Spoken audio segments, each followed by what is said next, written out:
একটা বছর আমরা অপেক্ষা করি কবে ঈদ হবে, কারণ ঈদের সময় কিন্তু আমাদের সবার সাথে কম বেশি দেখা হয়, কখনো দেখা হয় কখনো দেখা হয় না। আর বোনদের মাঝে তো কখনো দেখাই হয় না, মানে খুব কম দেখা হয়।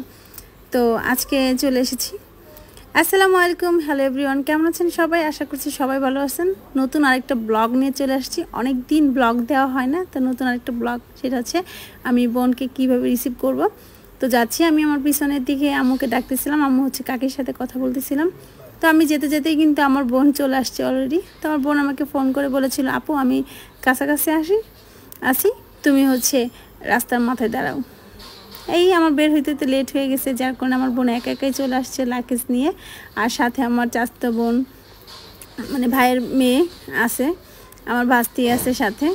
এই যে আমার বোনকে আমি রিসিভ করলাম, এখন দুইজনে যাচ্ছি। লাগেজ আমার হাতে, লাগেজটাকে আমি টানতেছি আর বলতেছিলাম লাগেজটা আমাকে দিয়ে টানাচ্ছ। আর ও দিছে একটা দৌড় আমার ছেলেকে দেখার পরে। দুই ছেলে ওরা খুব আদর করে আর ওরাও খুব ভালোবাসে ওর আন্নিকে। ও এখন বাসায় যাচ্ছে। আর এদিকে আমি লাগেজটা এত ভারী ছিল যে ট্রেনে উঠাতে পারতেছিলাম না। অবশ্য মাত্র আসছে একদিনের জন্য, একদিনই আমরা দুই বোন পার করতে পারবো সময়। তুমি তো বাড়ি থেকে আমার ফোন দিতে দিতে পাগল করে ফেলছো, কিন্তু এইখানে এসে আমার কথা ভুলে গেছো।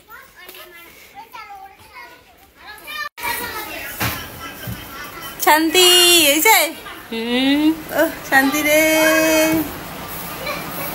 আমরা সেই দুই বোন, আর নাই কেউ। মাত্র আসলাম বাবা। আবু তুমি ফুটবল খেলো?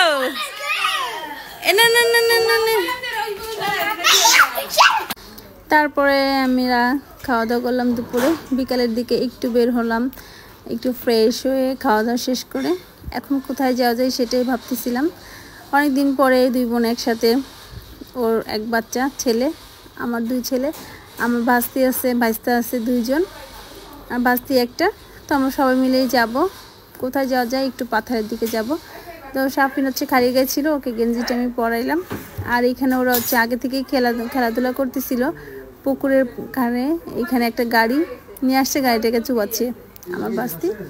তো এখানে গাড়িটা ফেলে দিবে ওরা, তারপর আমরা যাব এইখানে। এখন আমার বোন যেতেই যাচ্ছে না, তারপর অনেক রিকোয়েস্ট করার পর যাচ্ছি, কারণ ভালো লাগতেছে না। আর এই যে সাফিনও কান্না করতেছিল, সাফিনের পায়ে জুতো নেই। তারপর আমার ভাস্তি ওকে জুতোগুলো দিল, জুতোগুলো পরে দেন আমরা হাঁটাহাঁটি শুরু করলাম। এখন এইটাতে যাচ্ছি, কারণ পাথারে গেলে একটু খোলামেলা হাওয়া বাতাস পাবো, খুব ভালোই লাগবে।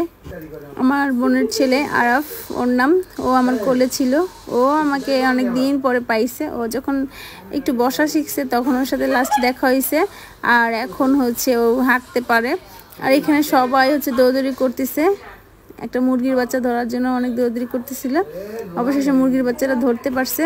আর ওরা এখানে পাট ক্ষেতের মধ্যে, মানে এখানে পাটের বীজ বপন করা হয়েছে, পাটের বীজ এনে বপন করছে। এখানে ওরা দৌড়দৌড়ি করতেছিল, অনেক চারা হয়তো নষ্ট হয়ে গেছে। আর ওদিকে আমার ভাগনা হচ্ছে গোবরের কি বলি বড়ি খেয়ে ফেলেছিল, মুখে দিছিল তাই সেটাই।